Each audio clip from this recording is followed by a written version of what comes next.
Counting factors of large numbers. Consider this question. How many factors does 8400 have?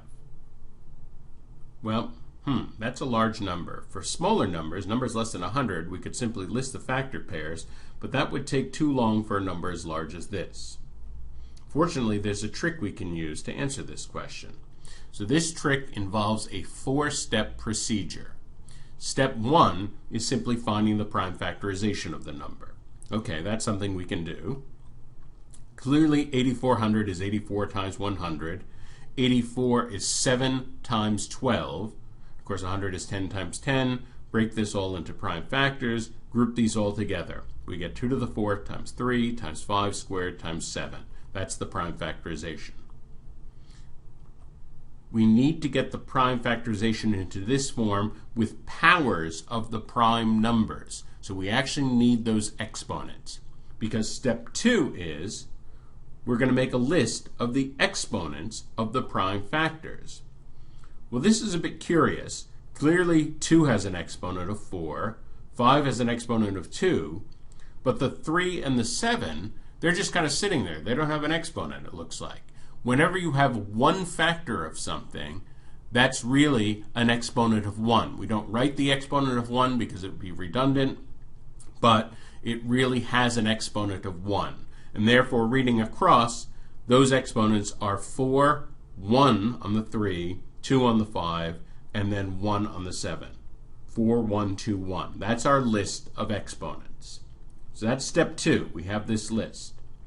Step 3, add 1 to every number on the list. So we had 4, 1, 2, 1. Add 1 to each one of those numbers. We get 5, 2, 3, 2. That's our new list. All we've done is we've added 1 to each number. Once we have this new list, multiply all those numbers together. So 5 times 2 times 3 times 2. Well, clearly 5 times 2 is 10. 3 times 2 is 6. Multiply this together, we get 60. The number 8,400 has 60 different factors. So those factors, of course, would include 1, which is a factor of every number, and 8,400. Of course, every number is a factor of itself. So those would be 2 numbers on the list. Altogether, there are 60 numbers on this list. At the end of the video, I will discuss why this procedure works. Let's review the steps. To find the number of factors that positive integer n has, find the prime factorization of n and write it in terms of the prime factors, powers of the prime factors, because we actually need those exponents. Step 2 is create a list of the exponents. Remember to use 1 for a prime factor that has no exponent. Once we have that list, step 3 is add 1 to every number on the list, creating a new list. And once we have that new list, multiply them all together. Find the product of that new list. That product is the number of factors n has. Let's practice on another large number. How many factors does 21,600 have? Well, first of all, why don't you pause the video here and try this on your own, and then we'll talk about it.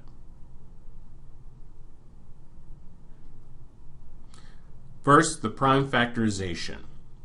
Well, clearly, 21,600, we can write that as 216 times 100. Let's just handle the 216 separately first. The 216 is 2 times 108. And the 108 is also divisible by 2. That's 2 times 54. 54, we can write that as 6 times 9. And then we can break those into individual prime factors and get down to this, the prime factorization of 216. So, incidentally, you could find the prime factorization of 216 if you happen to notice that 216 is 6 cubed. So 6 cubed would be 6 times 6 times 6. That's 2 times 3 times 2 times 3 times 2 times 3. If you notice that, that would be a shortcut. We didn't need that. We actually got to the prime factorization anyway. So now we multiply this by the prime factorization of 100, which of course is 2 times 5 times 2 times 5. Collect everything together. We get 2 to the 5th times 3 to the 3rd times 5 squared. That's the prime factorization. Well, now we're in the home stretch. Now it's easy. Now we make we simply make a list of those exponents, 5, 3, 2. Those are the three exponents of the prime factors. We add 1 to every number on the list, 6, 4, 3, and we multiply those together. And of course, that 4 times 3 is 12, so we get 6 times 12 is 72. This number, 21,600, has 72 total factors. Again, one of those factors has to be 1. One of those factors has to be 21,600. Those would be two factors on the list, but there are 72 factors on the list altogether. To find the number of odd factors, basically we would repeat this procedure, but ignore the factors of 2. So we'd find the prime factorization as usual. We'd make a list of the exponents of odd prime factors, the odd prime factors only, pretending that powers of 2 did not exist.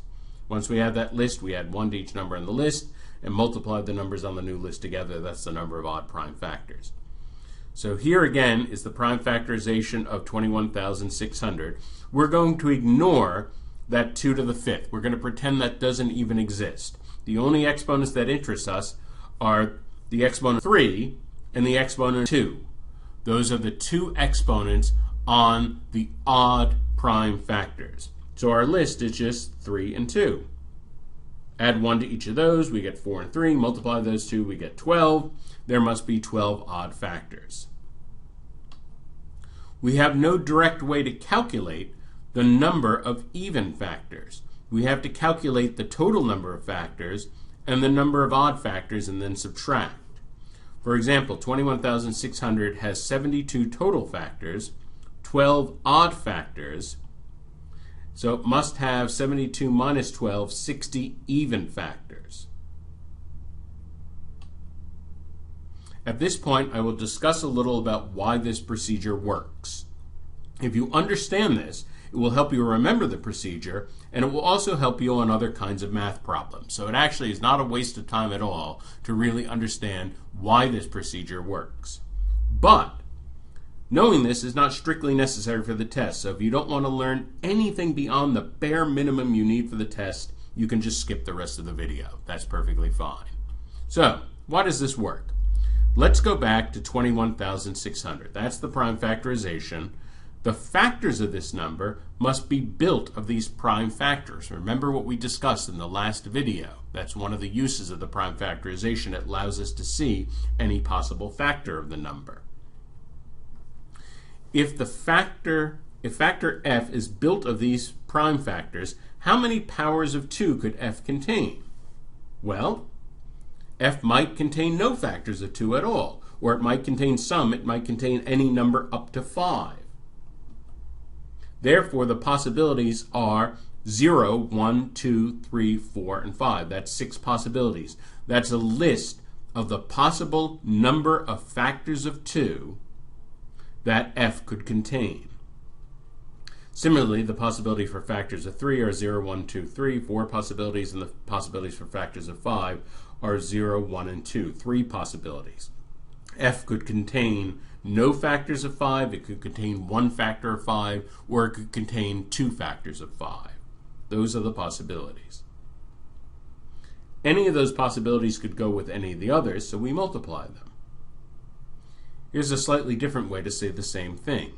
It's as if we have 3 slots and we get to make whatever choice we want in each of the 3 slots, 3 separate choices. So here what we're doing is we're trying to build a factor of 21,600.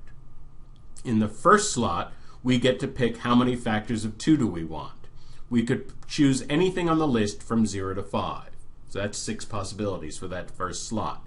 In the second slot, we want to know how many factors of 3 do we want.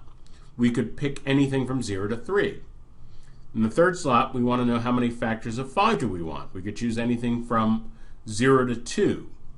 Now notice, suppose we picked, for example, 0, 0, 0. We picked 0 in all 3 slots. That would produce the factor of 1. And 1, of course, is a factor of 21,600 because anything is 1 is a factor of anything at all. We could also max out the list. We could max it out So we pick 5 in the first slot, 3 in the second slot, 2 in the third slot. And of course, what that would do is give us 21,600 itself. That is the prime factorization of the number. And of course, any number is a factor of itself, so that's perfectly fine. We could get the number itself as one of its factors. Or we could mix and match. We could choose any number in one slot and match it with any number in any of the other slots, and that would give us one of the factors of 21,600. So overall, the exponents of each prime factor of n delineate the possibilities for the individual factors of n. Adding 1 includes the 0 case, because any individual factor of n may or may not include any one of the prime factors. For example, among the prime factors of 21,600, 36 is a factor that doesn't have 5 as a factor. That would mean that we set 0 in the third slot to get a factor of 36. 100 is a factor that doesn't have any 3s as a factor. So we'd have 0 in the second slot to get a factor of 100. 75 is a factor that doesn't have 2 as a factor, so we'd have to have a 0 in the first slot to produce 75. Finally, we multiply the possibilities. 6 in the first slot, then 4 in the second slot, and 3 in the third slot. We multiply those. Why do we multiply them? Well, it may be intuitive to you, the mix and match principle. If this is not intuitive to you, this piece will make more sense when you learn the fundamental counting principle in the counting module. So don't worry about that so much now. You'll get to it later when you study the counting videos.